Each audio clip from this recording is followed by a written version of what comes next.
오늘 아침 말씀은 지난주에 이어서 베드로전서 1장 3절부터 7절까지를 같이 교보원하도록 하겠습니다.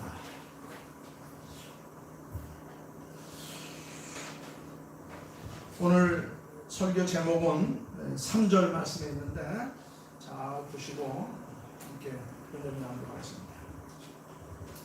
하나님의 말씀 생명의 양식 신약성경 377조 베드로전서 1장 3절 우리 주 예수 그리스도의 아버지 하나님을 찬송하리로다. 그의 많으신 긍휼대로 예수 그리스도를 죽은 자 가운데서 부활하게 하심으로 말미암아 우리를 거듭나게 하사 산 소망이 있게 하시며 썩지 않고 변치 않고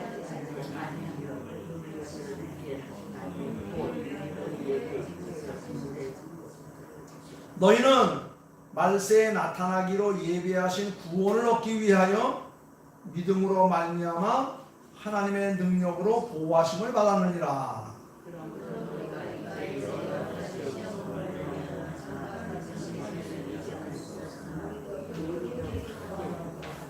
다같이 너희 믿음의 확실한 불로 연단하여도 없어질 금보다 더 귀하여 예수 그리스도께서 나타나실 때에 칭찬과 영기원과 존귀를 얻게 하려 함이라. 아멘. 이 베드로 전후서를 읽으면 큰 위로가 되고 큰 힘이 되고 삶의 의욕, 욕망이 생기는 것을 볼 수 있습니다. 베드로는 예수의 12 제자 가운데 한 분이었죠. 그 중에서도 또 수제자라고 우리는 그렇게 알고 있습니다. 베드로 전후서는 당시 로마의 박해로 피해로 터키 지방 여러 곳에 흩어져 있는 교회들에게 보낸 편지입니다. 그러면서 그 힘들고 어려운 때에 우리가 신앙생활을 어떻게 해야 될 것인가 하는 그런 교훈을 주시는 말씀입니다. 특별히 박해하에 있는 교인들에게 가장 힘주어 하신 말씀이 믿음을 가지라. 시련과 고난을 참고 견디라. 주께서 함께 하시니 너희를 도우신다. 그리고 각자 맡은 바 최선을 다해서 맡은 일에 감사함으로 열심히 살라. 이 말씀의 요지는 힘들고 어려운 세상을 살고 있는 주의 백성들에게 주는 위로와 그리고 그들에게 소망을 주시는 말씀이에요. 우리가 지난 주일날 흩어진 나그네라라는 제목으로 우리가 말씀을 받았는데, 흩어진 나그네들은 하나님께서 특별히 사명을 주어서 그들을 사역지로 보낸 택하심을 받은 하나님의 백성들이다 라는 요지로 말씀을 드렸어요. 오늘은 그 흩어진 백성들이 어떻게 세상에서 맡겨진 사명을 감당하며 큰 성공을 가질 수 있는가, 그걸 이제 말씀합니다. 베드로는 당시 소아시아 터키 지역에 흩어져 있는 교인들을 가리켜서 나그네라 그랬어요. 나그네. 원문에서는 그들을 디아스포라라 그랬는데, 이 디아스포라, 즉 흩어진 나그네들은 박해를 피해 여기저기 흩어져 있는 사람들, 다시 말하면 사명을 갖고 자기들의 임지를 향해서 흩어져 나간 그런 사람들이라고 말합니다.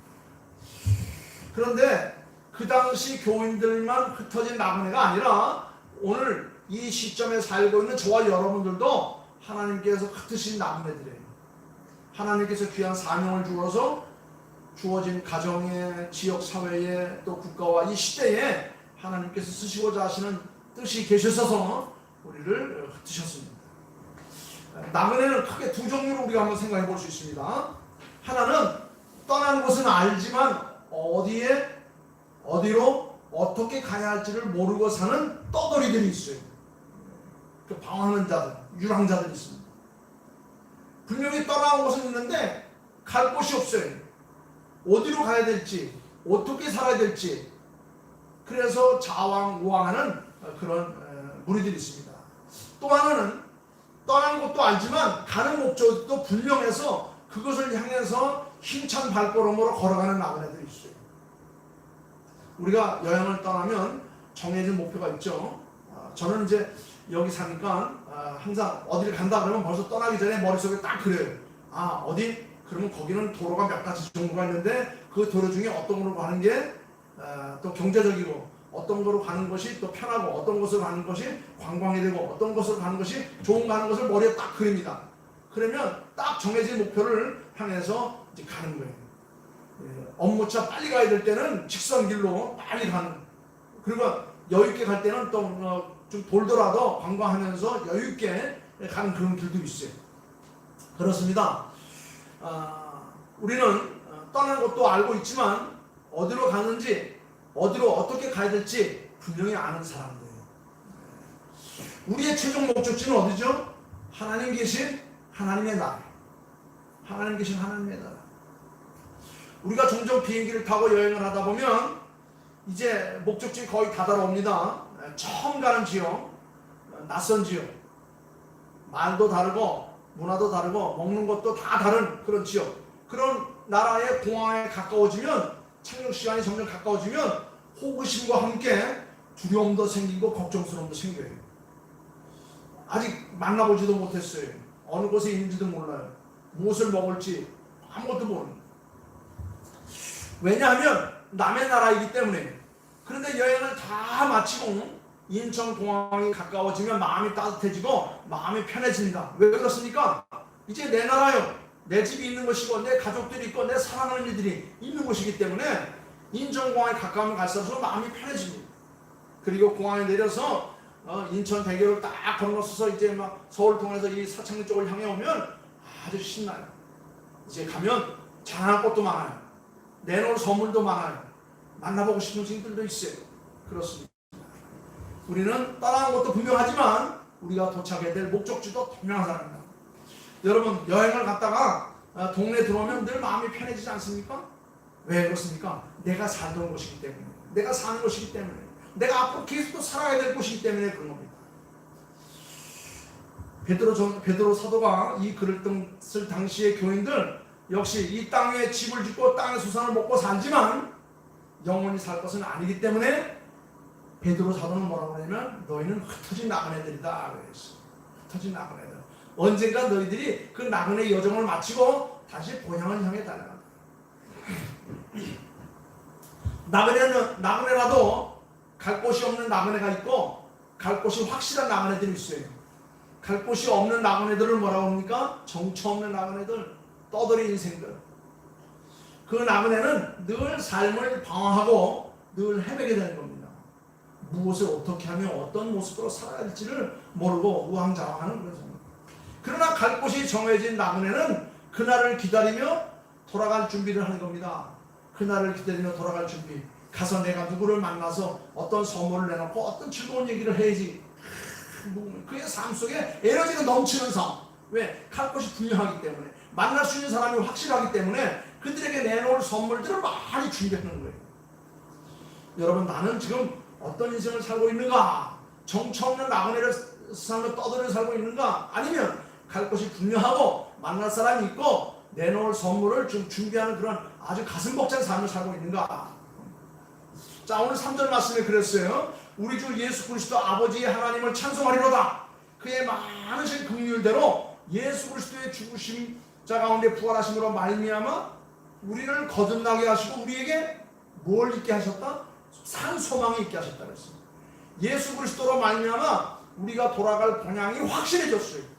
그리고 우리를 기다리시는 아버지가 분명히 계시다는 것을 우리에게 믿음으로 주었어요. 그것이 산 소망이 되었다는 겁니다.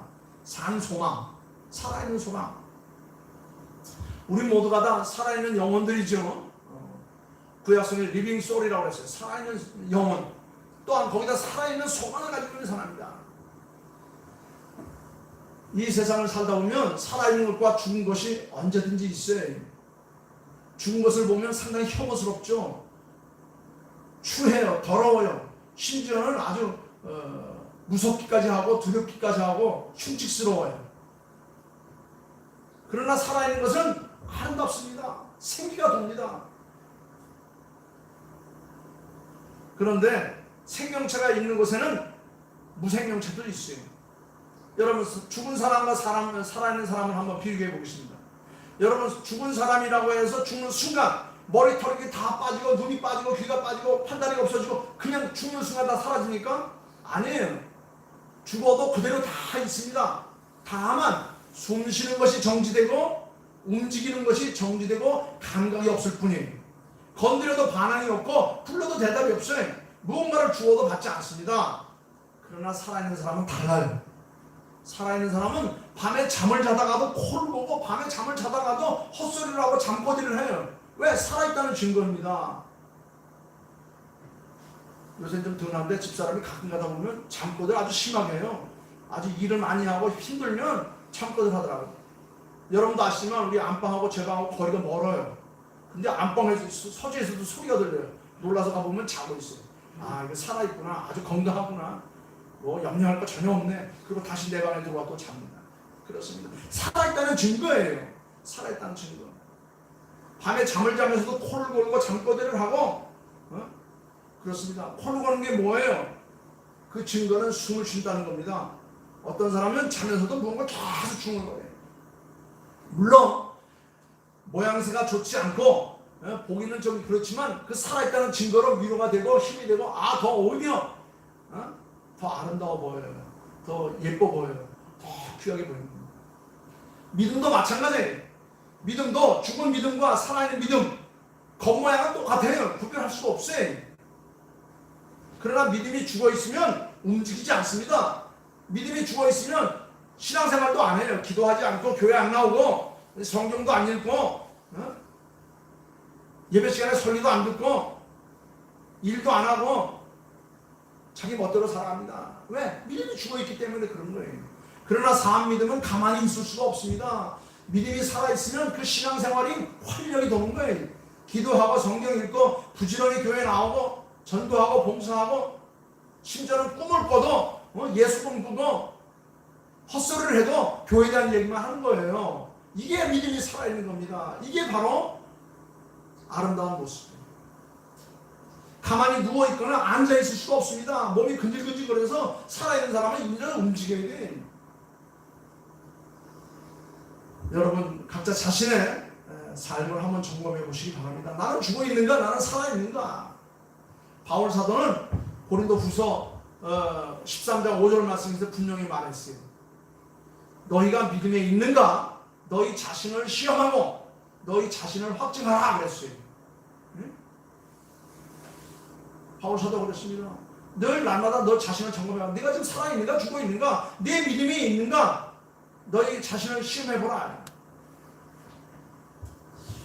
인간의 뇌세포, 이 인간의 머리에는 이 뇌세포가 있는데 신경세포가 약 500억 개 정도가 있답니다.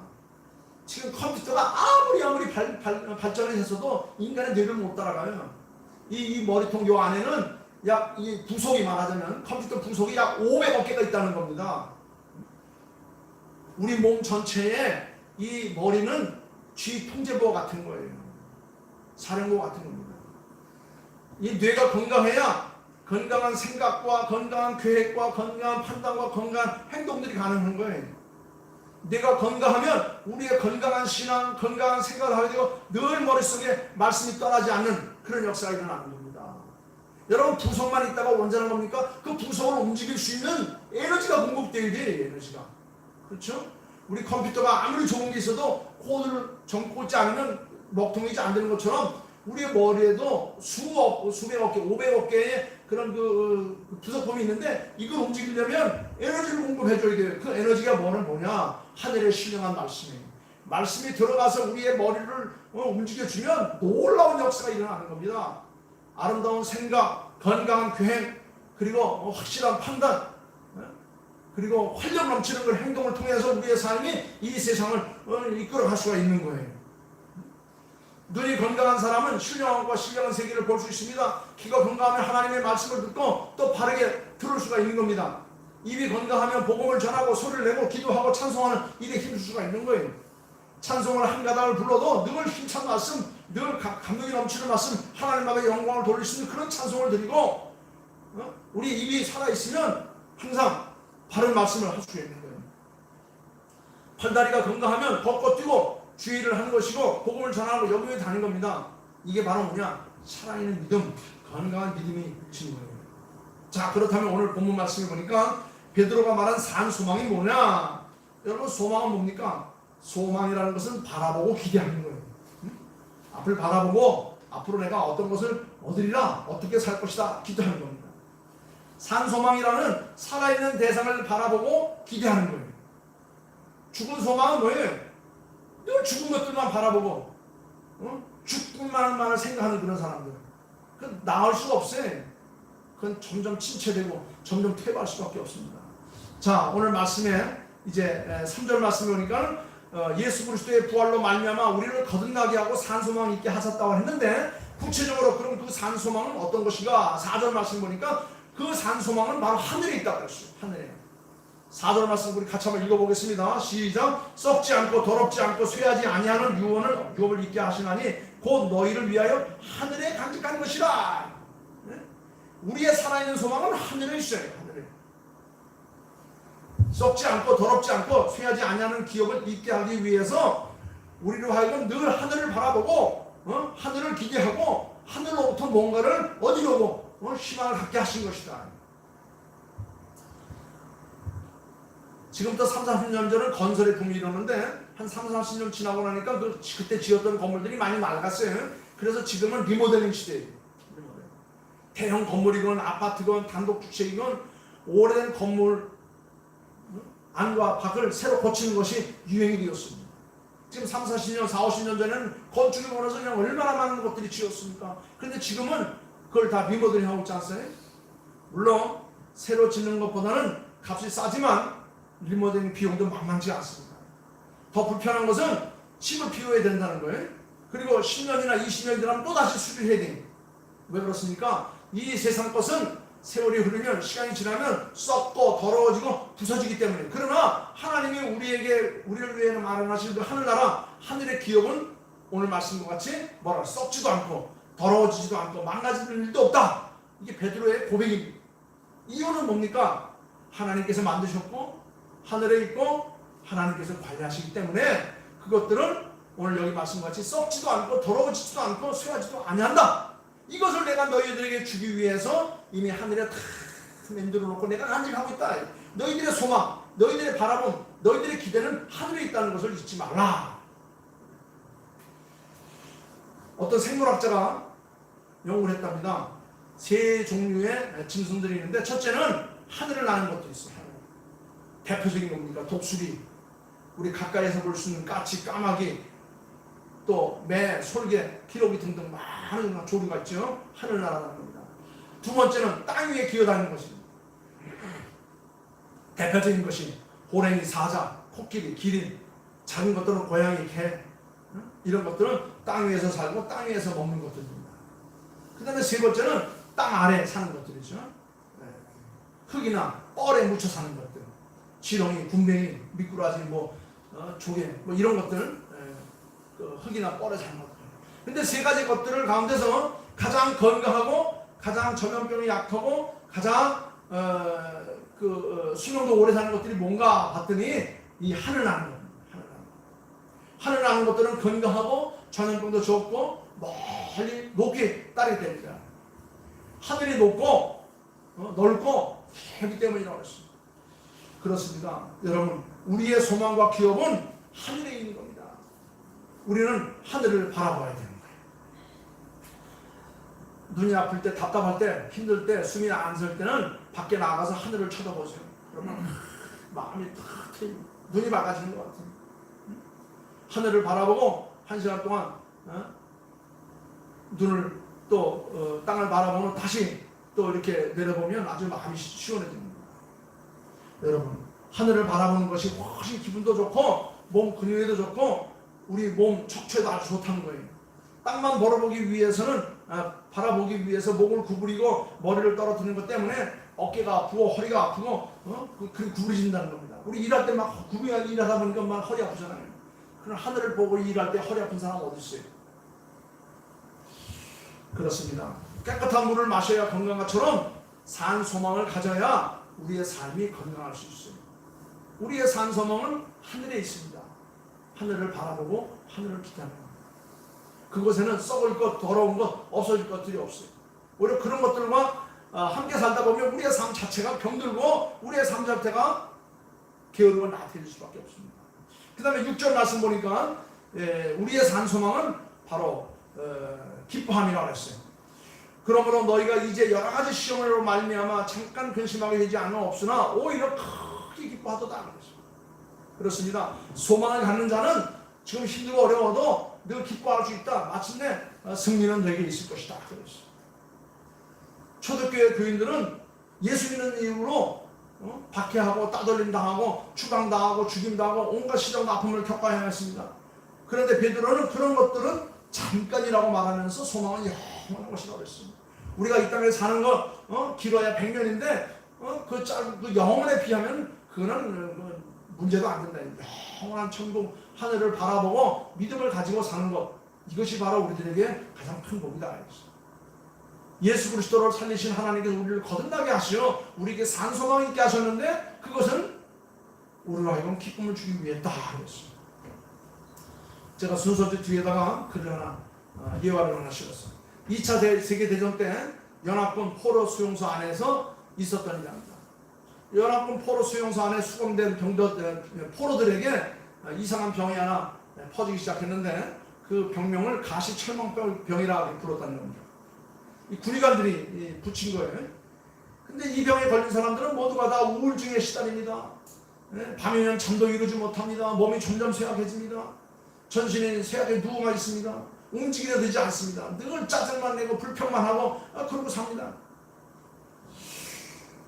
군의관들이 치료를 해야 되는데 도대체 병의 원인이 뭔지도 모르겠고 필요한 방법도 없고 약도 없었어요. 날이면 날마다 수용소 가시철망만 바라보면서 생긴 병이어서 군의관들이 그 병을 가시철망병이라고 이렇게 지었답니다. 그런데 그 환자들이 공통점이 있다는 겁니다. 이 가시철망병에 걸린 용사들은 하루 종일 불평하고 투덜대고 남을 원망하는 것뿐이라는 겁니다. 나중에 알고 봤더니 이 가시철망병에 걸린 사람들은 모든 소망이 다 빼앗겼다는 거예요. 그러나 같은 소용소 안에 있지만 가시철망 밑에 핀 한 떨기 들꽃밭을 보며 가시철망 너머의 푸른 하늘을 바라보고 고향에 있는 가족들을 생각하고 언젠가 돌아갈 날이 있다는 것을 기대한 사람들은 이 가시철망병에 걸리지 않았다는 겁니다. 여러분, 고난의 현실만 바라볼 것이 아니라 그 고난 너머에 있는 영원한 세계의 하나님, 사랑하는 이들, 내가 갈 곳, 분명한 것을 믿는 사람에게 이런 세상적인 우울증에 걸리지 않아요. 원망과 불평은 그 너머에 있는 것을 바라보지 못하기 때문에 거기 생기는 거예요. 우리도 두 가지 그룹으로 나눌 수가 있습니다. 첫째는 내 앞을 가로막고 있는 이 가시철망만 바라보며 절망하고 원망하고 불평하는 사람이 될 수도 있고, 반면에 그 가시철망 너머에 있는 희망의 세계를 바라보면서 그림을 그며 살아가는 사람들, 나도 머지않아서 내 사랑하는 이를 만날 것이다. 나에게 은혜를 더하신 하나님을 만날 것이다. 나를 죄에서 구속하시고 나를 위해서 피 흘리신 예수님을 만날 것이다. 이런 소망을 가진 사람, 즉 하늘의 소망을 갖고 이 땅에서 기쁨으로 그 모든 것을 극복하는 사람들에게는 이런 모든 것들이 문제가 되지 않아요. 훌륭한 악기, 이 바이올린 몸통을 만드는 나무는 아주 좋은 지방에서 자란 나무라야 한다는 겁니다. 더운 지방에서 자란 나무는 쉽게 자라기 때문에 탄력도 없고 내구성도 없고 무르다는 거예요. 그러나 좋은 지방에서 끊임없는 비바람과 눈보라에 시달린 나무라야 그 재질이 강하고 소리도 좋다는 거예요. 오늘도 이 땅에 살아가는 모든 그리스도인들은 오늘 말씀과 같이 여러 가지 어려움을 겪으며 살아가고 있어요. 예수 믿는다고 해서 당장 성공하고, 예수 믿는다고 해서 당장 출세하고, 예수 믿는다고 해서 떼돈을 벗고 예수 잘 믿는다고 재벌이 되는 건 아니에요. 베드로 당시의 교인들은 돈은커녕 먹고 살기도 힘들었어요. 밖에를 피해서 이리저리 쫓겨 다니기도 했습니다. 미처 피하지 못하면 붙잡혀가서 죽기까지 했습니다. 그런데 그런 상황 속에서도 그들은 낙심하거나 절망하지 않고 뭐 했어요? 기뻐했습니다. 즐거워했습니다. 감사했습니다. 함께 만나는 서로를 위로하고 격려했습니다. 왜? 그들이 바보였기 때문입니까? 아니면 세상 돌아가는 분위기를 몰랐기 때문입니까? 아닙니다. 그들은 그들만이 가지고 있는 하늘의 놀라운 보화가 있었기 때문입니다. 그게 바로 뭐야? 예수 그리스도를 죽음 가운데서 살리신 아버지 하나님께서 우리에게 허락한 산 소망이라는 거예요. 그 소망은 하늘에 있고 그것을 가진 사람들은 현재의 고난 가운데서 기뻐할 수 있고 서로를 붙들어주고 위로하면서 이 땅을 갈 수 있다는 겁니다. 산 소망. 그래서 베드로 사도가 그랬어요. 하나님의 많으신 긍휼들 예수 그리스도를 죽은 자 가운데서 부활하게 하심으로 말미암아 우리를 거듭나게 하시고 산 소망을 있게 하신 하나님, 그 소망을 너희들이 주신 하나님을 감사하고 기뻐하고 더 열심히 살아. 여러분, 죽은 물고기는 물결 따라 떠내려가지만 살아있는 물고기는 물살을 거치며 거슬러서 올라가는 겁니다. 이게 바로 생명력의 법칙이에요. 살아있는 것은 아름답습니다. 힘이 넘칩니다. 모든 사람들에게 건강함을 줍니다. 그러나 죽은 것은 그 자체로 부패하고 썩어서 주변도 다 오염시키고 병들게 하고 모두의 마음속을 상하게 하는 겁니다. 죽은 나무는 바위 틈틈에서 말라서 비틀어져 버리지만 살아있는 나무는 바위를 뚫고 거기에 뿌리를 내리고 자태를 뽐내는 겁니다. 살아있다는 것 자체가 그만큼 힘이 넘치는 겁니다. 여러분, 믿음인 것 같은데 죽은 믿음은 그 힘이 없어요. 모양은 있지만 경건의 모양은 있지만 실력이 없는 것들은 아름답지 않대. 오히려 주변 사람들을 병들게 합니다. 그래서 죽은 믿음은 자신도 그렇지만 상대방도 주변도 모두가 다 절망하게 하고 포기하게 하고 주저앉게 하는 거예요. 그런 것이 한번 오염이 되게 되면 그 삶 전체가, 그 시대 전체가 다 병들어서 주저앉고 마는 겁니다. 그러나 산 믿음은 겉보기엔 나약해 보이지만 힘이 있습니다. 아름답습니다. 건강한 거예요. 결코 주저앉거나 포기하지 마라. 이것이 바로 베드로 사도가 박해를 받고 있는 그 당시의 모든 초대 교인들에게 주신 메시지입니다. 미국 샌프란시스코에 있는 금문교, 지금부터 100년 전에 만든 다리인데 이 다리를 만들 때에 공사를 시작하고 1년 동안에 23명이 그 추락해 죽었다는 겁니다. 그 바다에 빠져가지고. 그래도 시공자들과 거기 그 연구원들이 절대로 포기하지 않고 끊임없이 연구한 끝에 건설사는 그 다리 밑에다 거대한 망을 깔았습니다. 거대한 망을 깔아서 공사가 떨어져도 죽지 않게끔, 다치지 않게끔 그렇게 했다는 겁니다. 그래서 그 후로 공사하다가 떨어져도 죽는 일이 없었다는 겁니다. 그리고 공사 진행 속도가 20%나 빨라져서 결국 그 당시 세계에서 가장 아름답고 긴 튼튼한 다리를 만들 수 있었다는 겁니다. 여러분, 끝까지 포기하지 말고 하나님께 주신 지혜를 가지고 살아가는 거예요. 우리에게 주신 지혜는 하나님께서 주신 그 지혜예요. 우리가 하나님을 닮았다는 얘기는 하나님의 지혜를 우리가 받았다는 얘기입니다. 여러분, 이렇게 그 사람들이 끊임없이 포기하지 않고 끊임없이 연구한 끝에 만들어진 건 뭐 하는 거냐? 떨어져도 죽지 않는다는 믿음이 있었고 그것이 그들에게 큰 힘이 되었기 때문입니다. 여러분, 지금도 우리에게 필요한 것은 예수 그리스도로 말미암아 우리가 거듭났고 우리에게 산 소망이 주어졌다는 믿음이고 이제 그 소망을 가지고 결코 절망하거나 포기하지 않고 맡겨진 내 최선을 다해서 살게 되면 비록 흩어진 나무래로서 이 땅에 살아가고 있지만 하나님 우리를 가장 귀하게 여기시고 우리가 가는 곳마다 주변이 다 변화되고 아름다운 역사가 일어나는 거예요. 그렇습니다. 믿음과 소망을 품으면 믿음대로 될 것이고 산 소망이 우리에게 길을 확 열어올 것입니다. 우리에게는 뭐가 있어요? 예수의 생명이 있습니다. 우리에게 뭐가 있습니까? 하나님 아버지에 대한 소망이 있어요. 아무리 비바람 치고 눈물 훔친다고 땅 밑으로 기어들 필요가 없습니다. 오히려 고난은 희망의 전주국이 될 수 있고 십자가는 부활의 예표가 될 수 있습니다. 우리에게 주신 하늘의 그 산 소망, 그 소망을 믿음으로 붙잡고 나아갈 때 우리에게 놀라운 역사가 일어납니다. 결론의 말씀 7절. 너희 믿음의 확실함을 불러 연단하여도 없어질 금보다 더 귀하여 예수 그리스도께서 나타나실 때에 칭찬과 영광과 존귀가 너에게 주어질 것이다. 이것을 얻기 위해서 우리가 끊임없이 하나님에 대한 소망을 가지고 이 땅에서 기뻐하며 서로 붙들어주고 세워주면서 승리하는 우리 귀한 성도님들 다 될 수 있기를 주님의 이름으로 축원합니다. 기도하겠습니다. 아버지 하나님 감사합니다. 박해로 말미암아 흩어진 무리들 하나님께서 그들을 흩으셨습니다. 흩어진 나그네로 주어진 삶 속에 사명을 감당하도록 하나님께서 부르셨습니다. 그들에게는 예수 그리스도로 말미암아 거듭나게 하신 산 소망을 허락하셨습니다. 그 소망이 하늘에 있고 그 소망을 가진 자에게는 기쁨이 있습니다. 그 소망을 가진 자들은 어떤 환난과 역경과 고난 가운데서도 그들은 하늘의 칭찬과 영광과 존귀를 얻을 수 있는 자들이라고 말씀하셨습니다.